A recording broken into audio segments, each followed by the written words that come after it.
নির্বাচনকে সামনে রেখে দেশ জুড়ে রাজনীতিকদের তৎপরতা বেড়েছে। ভোটারদের মন জয়ের প্রতিযোগিতায় প্রতিশ্রুতির ফুলছুরি বইছে। একে অন্যকে ছাড়িয়ে যেতে গিয়ে অনেক প্রতিশ্রুতি হয়ে উঠছে আকাশ ছোঁয়া। ভাষা ও আচরণে দেখা যাচ্ছে অতিরিক্ত বিনয়, বাড়ি বাড়ি গিয়ে কুশল বিনিময়, হাত মেলানো, এমনকি হাত জোড় করে সমর্থন চাও এখন নিত্যদিনের দৃশ্য। ভোটের সমীকরণে বড় ভোট ব্যাংককে মাথায় রেখে ধর্মীয় পরিচয় ও প্রতীকের ব্যবহারও চোখে পড়ছে। পাশাপাশি রাজনৈতিক দলগুলোর মধ্যে পারস্পরিক আক্রমণ তীব্র হচ্ছে।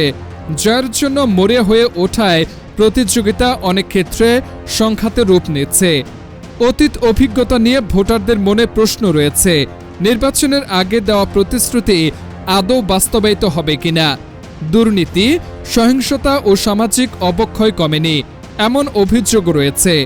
বিশ্লেষকদের মতে দৃশ্যমান মিছিল ও শোডাউন দিয়ে প্রকৃত ভোটের হিসাব সবসময় বোঝা যায় না। শহরের বাইরে গ্রামীণ জনপদের কোটি কোটি ভোটারের সিদ্ধান্তই শেষ পর্যন্ত ফল নির্ধারণ করবে। অতীতের মতো এবারও নীরব বিপ্লব ঘটতে পারে, যেখানে পূর্বাভাস ভুল প্রমাণ করে মানুষ হঠাৎ ভিন্ন কোনো পক্ষকে সমর্থন জানাতে পারে। সেক্ষেত্রে ব্যবধান হতে পারে খুব সামান্য বা বিপুল। কে জিতবে তা আগাম বলা কঠিন। দীর্ঘ বিরতির পর হওয়া এই নির্বাচনে নতুন ভোটারের ভূমিকা গুরুত্বপূর্ণ বলে মনে করছেন বিশ্লেষকরা।